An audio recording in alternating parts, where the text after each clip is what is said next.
Hello everyone, I am Arpita. Welcome to room to geography.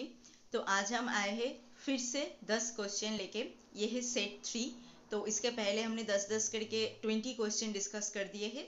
तो आज और 10 क्वेश्चन लेके आज हम आए हैं। तो देखते हैं आज के पार्ट में क्या क्या क्वेश्चन है।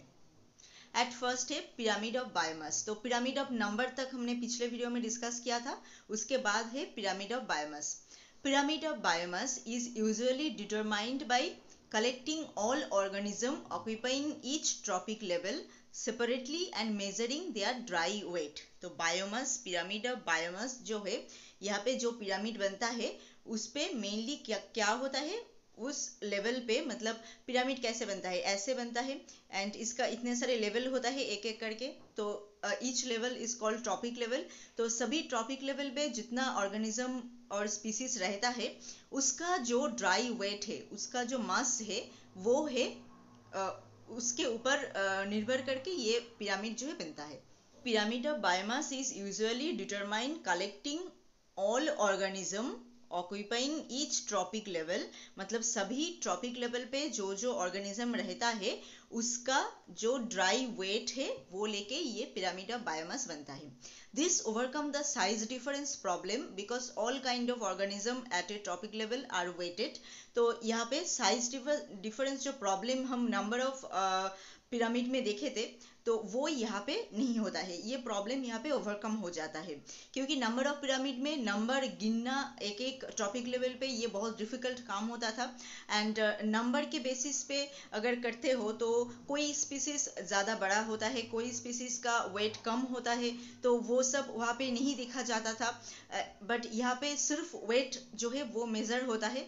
तो छोटा स्पीसीज हो, बड़ा स्पीसीज हो, सभी का जो नॉर्मल जो वेट है वही यहाँ पे मेजर होगा। तो साइज का जो प्रॉब्लम है वो यहाँ पे नहीं होता है।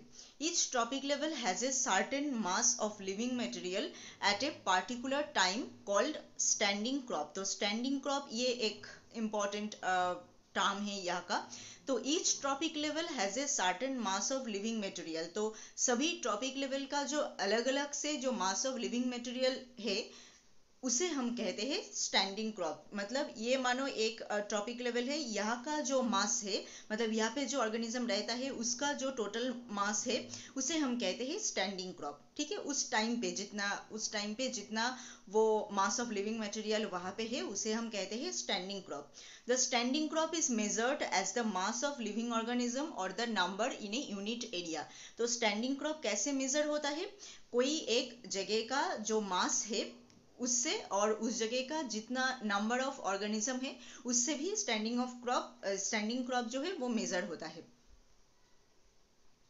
पिरामिड ऑफ बायोमास ये भी दो टाइप का है, एक है अपराइट और एक है इन्वर्टेड। नंबर ऑफ बायोमास भी सेम था, एक था अपराइट और एक था इन्वर्टेड। तो अपराइट पिरामिड ऑफ बायोमास क्या है, foremost ecosystem on land.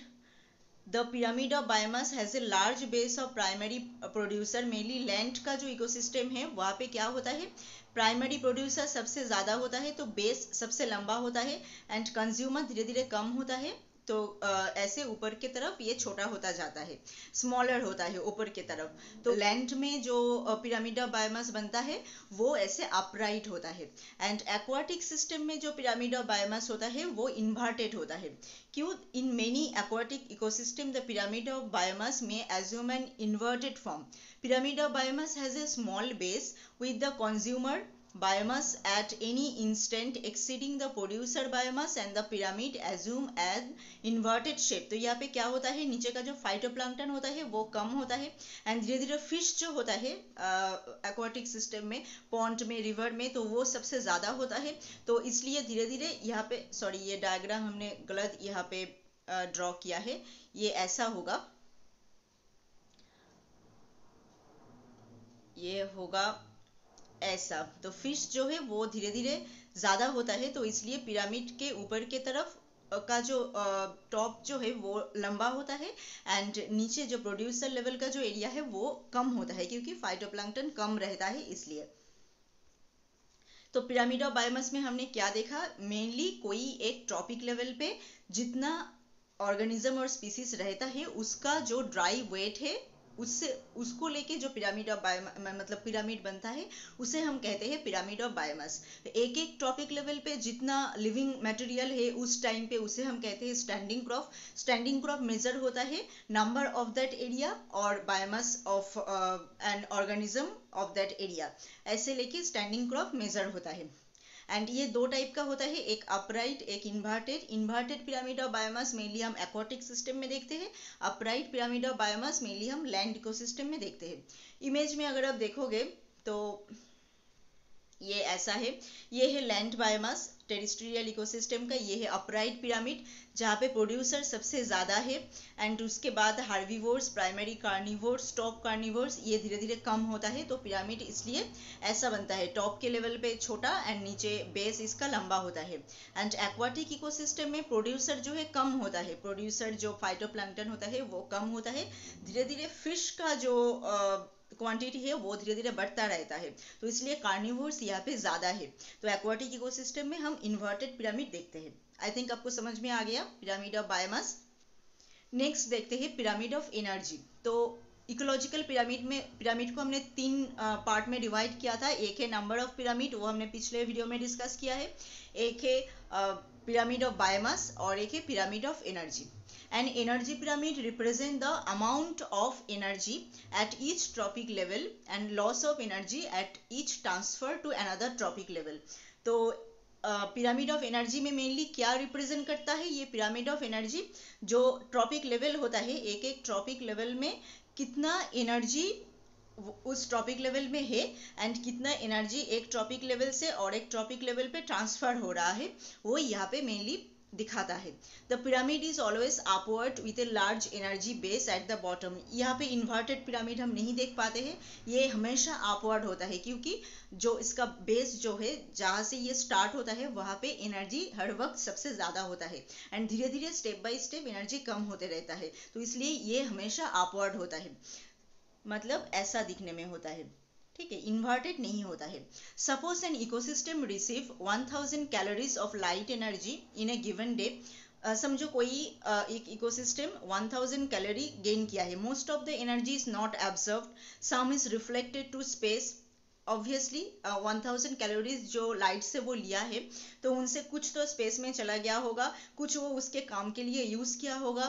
The energy absorbed only a small portion is utilized by green plant. तो उसका एक स्मॉल पोर्शन ही वो ग्रीन प्लांट जो है यूटिलाइज कर पाता है।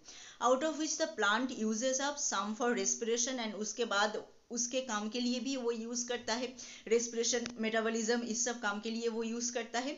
एंड वो सब काम होने के बाद जितना कैलोरी उनके पास रहता है, समझो 100 कैलोरी उनके पास रहता है 1000 कैलोरी से, तो ये स्टोर होके रहता है उसके पास। ये नेक्स्ट लेवल पे जाता है, store as energy rich material. तो ये 100 कैलोरी जो है ग्रीन प्लांट के अंदर स्टोर होके रहता है। मतलब कोई एक हार्बीवोर्स, डियर, समझो रैबिट, कोई उस ग्रीन प्लांट को खाए तो वो उसको सिर्फ वो 100 कैलोरीज ही मिलेगा।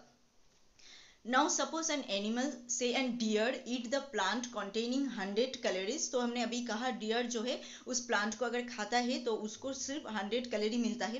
The deer use some of it for its metabolism and store. Deer भी उसके काम के लिए कुछ तो यूज करता है, उनके मेटाबॉलिज्म, रेस्पिरेशन, उसके बॉडी का काम, इस सब काम के लिए कुछ कैलोरी यूज करता है एंड उसके पास बचता है 10 calorie as food energy.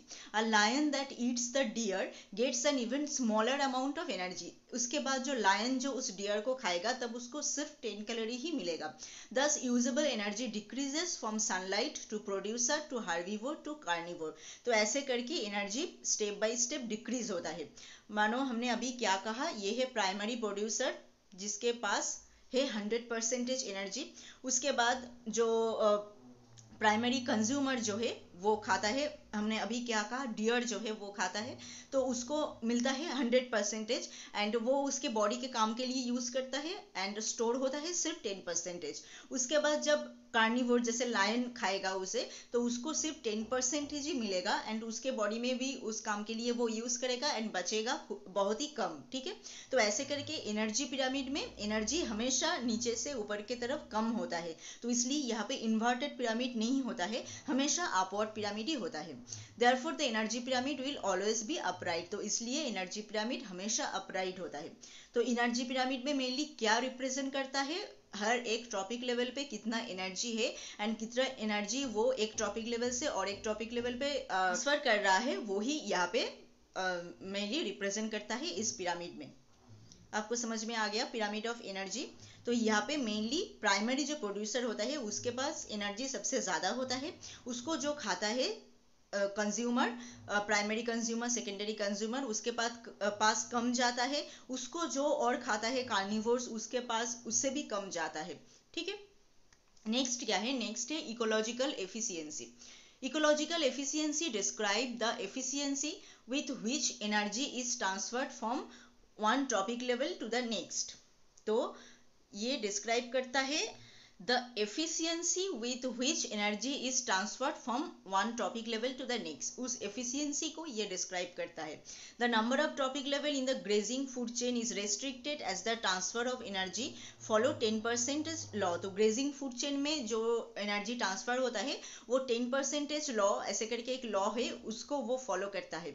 Only 10% of the energy is transferred to each topic level from the lower topic level। तो lower topic level में जितना energy होगा उसका 10% ही नेक्स्ट टॉपिक लेवल पे ट्रांसफर होगा, इसे ही हम कहते हैं ecological efficiency. The decreases at each subsequent trophic level is due to two reason. जो ये जो एनर्जी जो है डिक्रीज हो रहा है एक टॉपिक लेवल से और एक टॉपिक लेवल पे, मेनली फॉर टू रीजन। एक तो है लॉस्ट इन रेस्पिरेशन, और उसके रेस्पिरेशन काम के लिए वो यूज कर रहा है, मेटाबॉलिज्म के लिए यूज कर रहा है। A part of energy is lost at each transformation, तो ट्रांसफॉर्मेशन में भी एक पार्ट ऑफ एनर्जी यूज होता है। तो ये है मेनली इकोलॉजिकल एफिशिएंसी, मतलब जिस एफिशिएंसी के थ्रू ये एनर्जी ट्रांसफर होता है एक टॉपिक लेवल से और एक टॉपिक लेवल पे, उसे हम कहते हैं इकोलॉजिकल एफिशिएंसी। जैसे ये है प्राइमरी प्रोड्यूसर, इसके पास जो प्राइमरी प्रोड्यूसर इसके पास जो कैलोरी है वो है 1000 कैलोरी। ठीक है, प्राइमरी कंज्यूमर जो है यहाँ पे 100 होगा, यहाँ पे गलत हुआ है, ये 100 जो है 10% है इसका, वो है 100 कैलोरी जो है यहाँ पे गया है। एंड सेकेंडरी कंज्यूमर में इसका 10% जो है 10 यहाँ पे गया है। तो ये ही इकोलॉजिकल एफिशिएंसी। नेक्स्ट क्या है, पॉल्यूटेंट एंड टॉपिक लेवल। तो टॉपिक लेवल पे पॉल्यूटेंट भी ट्रांसफर होता है एक टॉपिक लेवल से और एक टॉपिक लेवल पे। कैसे वो होता है, pollutant move through the various topic level in an ecosystem. तो इकोसिस्टम में पॉल्यूटेंट भी टॉपिक लेवल के थ्रू मूव होता है। तो पॉल्यूटेंट भी मूव होता है एक टॉपिक लेवल से और एक टॉपिक लेवल पे। Non degradable pollutant which can not be broken down by detritivores. जो नॉन डिग्रेडेबल पॉल्यूटेंट होता है, जो डेट्रीवोर्स जो डिकम्पोजर है, हमने कहा पिछले क्वेश्चन पे डेट्रीवोर डिकम्पोजर इन सब के बारे में, फूड चेन, फूड वेब, इन सब में। तो डेट्रीवोर्स जो होता है जो इसको ब्रेक करता है, तो ऐसा नॉन डिग्रेडेबल पॉल्यूटेंट होता है जो डेट्रीवोर्स ब्रेक नहीं कर पाता है। only move through the various topic level but also remain in that topic level for a very long duration। तो ये एक टॉपिक लेवल से और एक टॉपिक लेवल पे मूव करता है, बट एक एक टॉपिक लेवल पे ये बहुत दिन तक वहाँ पे रहता है। Chlorinated hydrocarbon CHC are the most damaging non degradable pollutant that are long lasting. ये जो रहता है ये बहुत ही खतरनाक एक पॉल्यूटेंट है, ये बहुत दिन तक एक एक टॉपिक लेवल पे रहता है।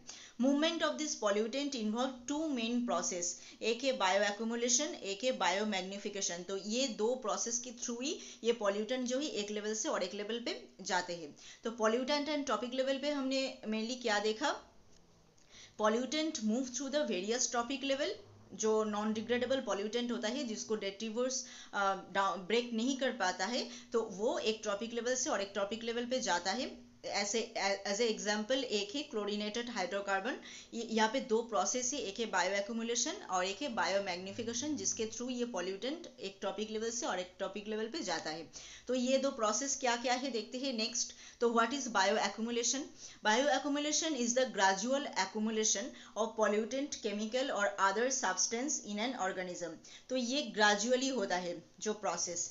ठीक है, bioaccumulation occur when the rate of loss of the substance from the body of the organism through catabolism, मतलब ब्रेक डाउन होने का जो प्रोसेस है उसे हम कैटाबोलिज्म कहते हैं, is lower than the rate of accumulation of the substance. तो जो सब्सटेंस रहता है बॉडी पे जो सब्सटेंस होता है, मतलब जो पॉल्यूटेंट जो ब्रेक नहीं होता है बहुत ज़्यादा, एक्यूमुलेशन से भी कम जो है ब्रेक होता है, तो वो वहाँ पे रह जाता है। ब्रेक होगा तभी ना वो डिक्रीज होगा, बट वो नहीं होता है, इसलिए वो वहाँ पे रह जाता है। जैसे DDT एक है, are long lasting, the risk of bio accumulation is high even if the environmental level of the pollutant are not high.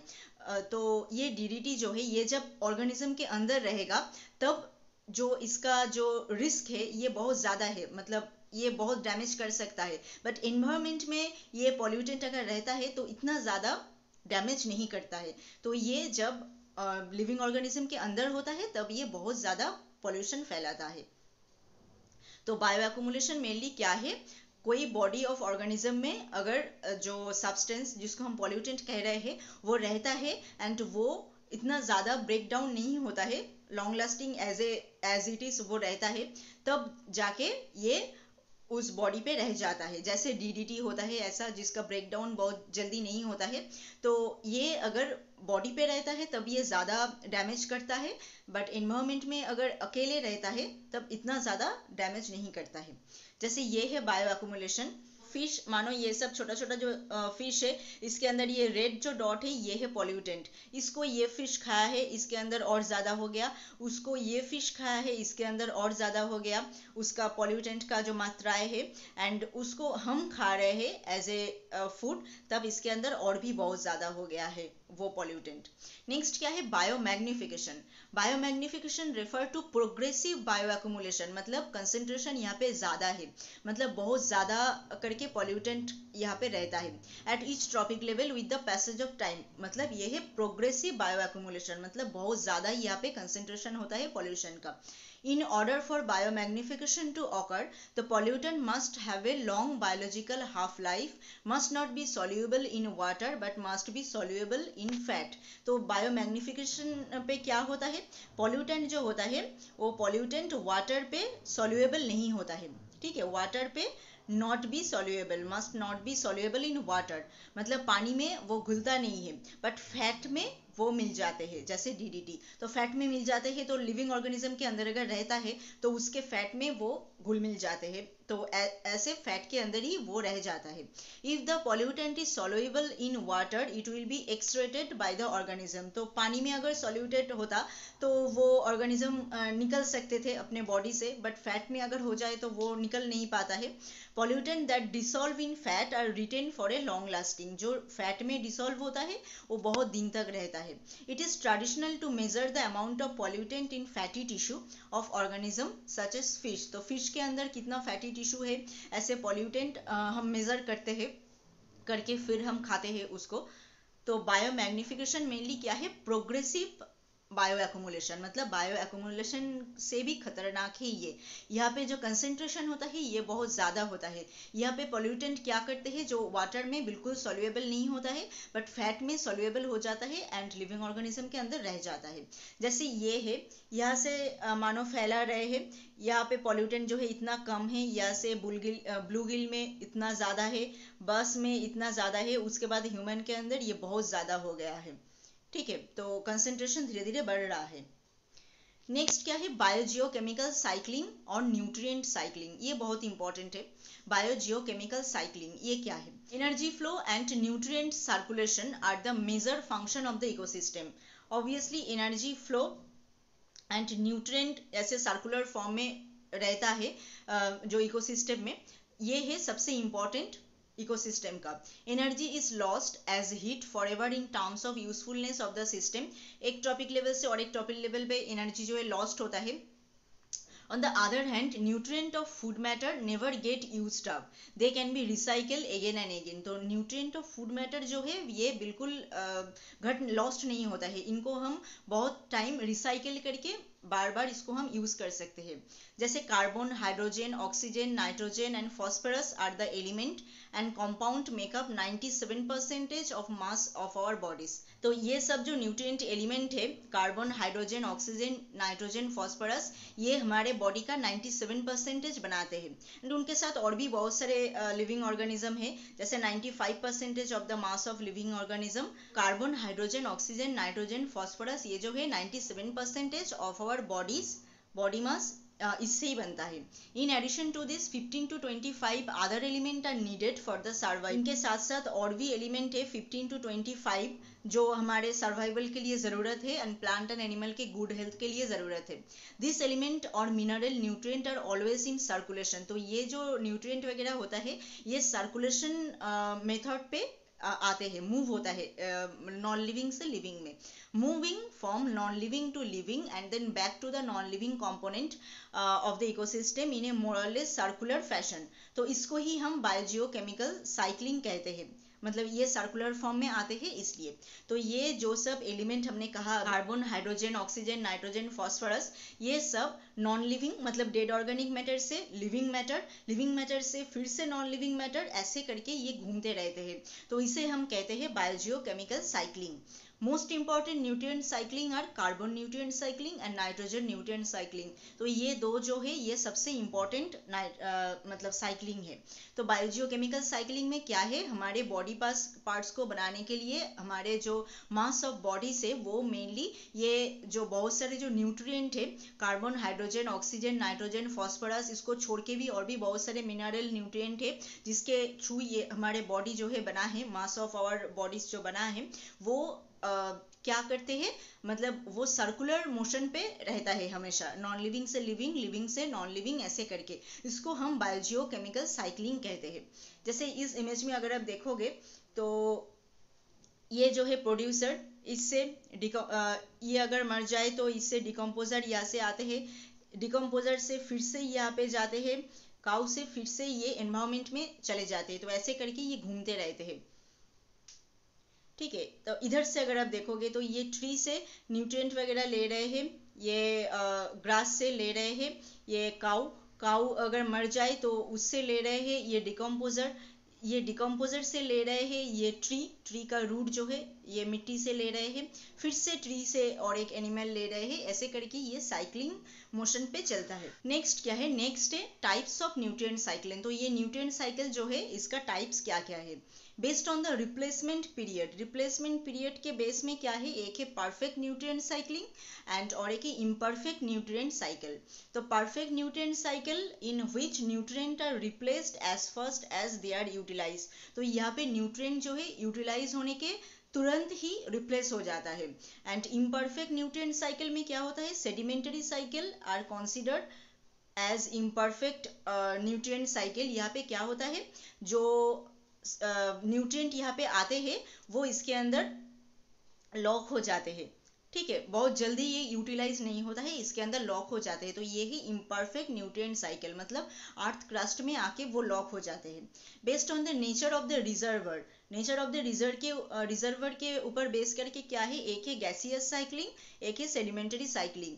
Gaseous cycling में द एटमॉस्फेयर और the hydrosphere, water cycle, carbon cycle, nitrogen cycle, मतलब reserve करते हैं ये सब, water, carbon, nitrogen, ये सब atmosphere जो है वो रिजर्व करते हैं। बट सेडिमेंटरी साइकिल में जैसे फॉस्फोरस, सल्फर, कैल्शियम, मैग्नीशियम, ये सब रिजर्व करते हैं अर्थ क्रस्ट, हमारे मिट्टी, सॉइल जो है उसके अंदर ये रिजर्व होकर रहते हैं। तो रिजर्वर के बेसिस पे ये दो टाइप का है, एक है गैसियस और एक है सेडिमेंटरी।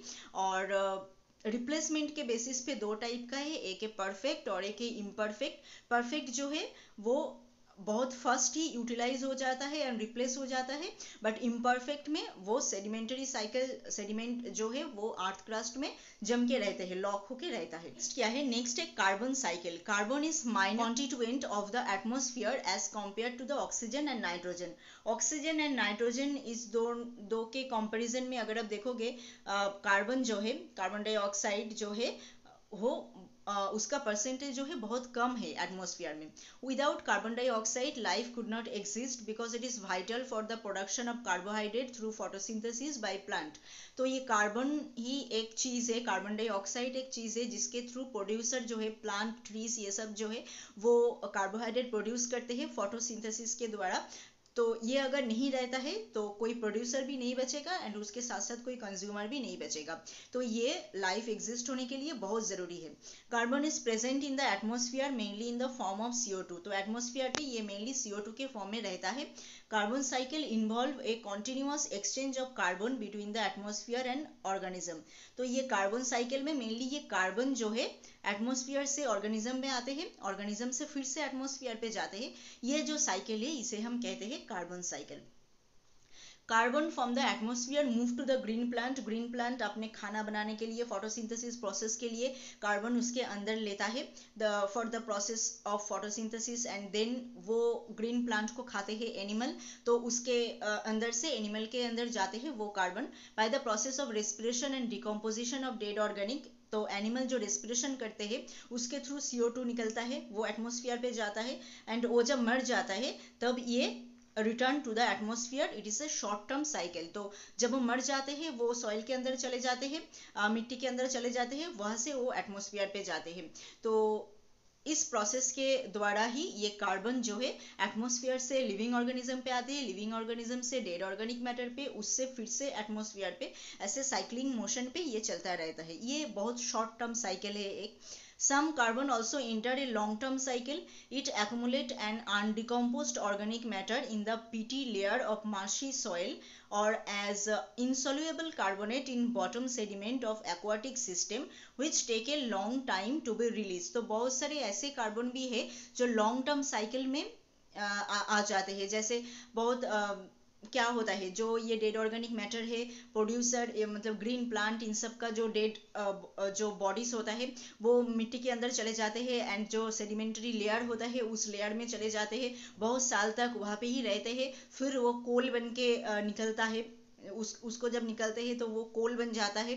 तो उससे फिर नेक्स्ट उस कोल को अगर आप जलाओगे तो उससे कार्बन निकलेगा। तो बहुत लॉन्ग टर्म साइकिल में भी ये कभी कभी काम करते हैं ये कार्बन। तो कार्बन साइकिल मेनली बहुत शॉर्ट टर्म एक साइकिल है।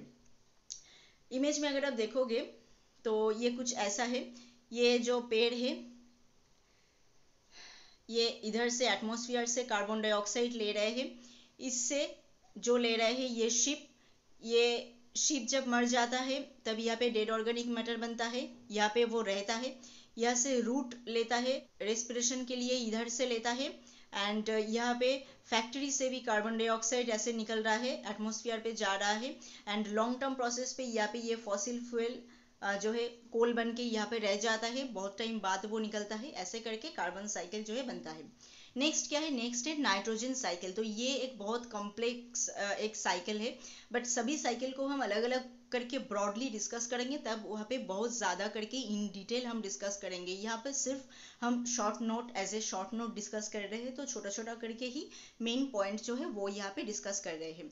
Nitrogen cycle is a biogeochemical process through which nitrogen is converted into many form consecutively passing from the atmosphere to the soil to organism and back into the atmosphere। तो यहाँ पे nitrogen का भी same ही process है carbon की तरह, but यहाँ पे बहुत सारे प्रोसेस है नाइट्रोजन साइकिल में, जिसके थ्रू वो एटमॉस्फेयर से सॉइल में, सॉइल से ऑर्गेनिज्म में, फिर से बैक करते हैं एटमॉस्फेयर पे, ऐसे साइक्लिंग मोशन पे चलता है।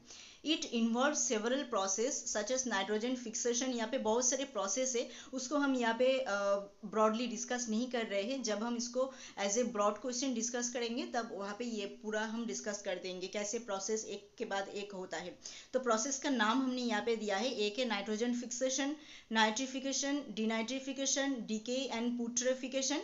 ये सब जो है यहाँ का प्रोसेस है। The nitrogen gas exists in both organic and inorganic form। Nitrogen gas organic form, inorganic form both ये रहता है।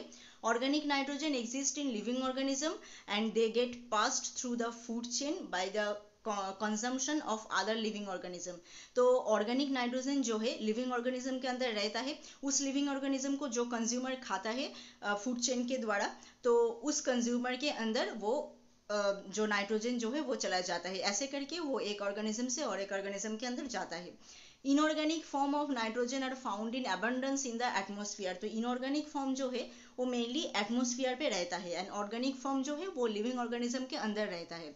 तो इनऑर्गेनिक फॉर्म का जो नाइट्रोजन है is made available to plant by symbiotic bacteria which can convert the nitrogen into a usable form such as nitrites and nitrate. तो एक symbiotic bacteria जो है एटमॉस्फेयर से जो नाइट्रोजन मिलता है उनको कन्वर्ट करते हैं नाइट्राइट्स एंड नाइट्रेट्स में एंड वो जाके प्लांट यूज करता है अपने काम के purpose. Nitrogen undergoes various type of transformation to maintain a balance in the ecosystem. यहाँ पे बहुत सारे ट्रांसफॉर्मेशन होता है, यहाँ पे बहुत सारे प्रोसेस है जिसके थ्रू नाइट्रोजन एटमॉस्फेयर से लिविंग ऑर्गेनिज्म के अंदर आते हैं। तो ये जब हम ब्रॉडली डिस्कस करेंगे तब वहाँ पे सभी प्रोसेस डिस्कस करेंगे। तो शॉर्ट क्वेश्चन अगर आ जाए तो आप अगर इतना ही लिखोगे तो काम बन जाएगा, उसके साथ ड्राइंग तो है ही। तो ये है एटमॉस्फेयर पे है ये नाइट्रोजन, ठीक है। एटमॉस्फेयर पे ये नाइट्रोजन है, नाइट्रोजन फिक्सेशन प्रोसेस के द्वारा ये हो रहा है, एमोनिफिकेशन से NH4 बन रहा है, ठीक है। ऐसे करके ये जा रहा है, ऐसे डीनाइट्रिफिकेशन हो रहा है बैक्टीरिया से, फिर जाके वो मिल रहा है एटमॉस्फेयर के।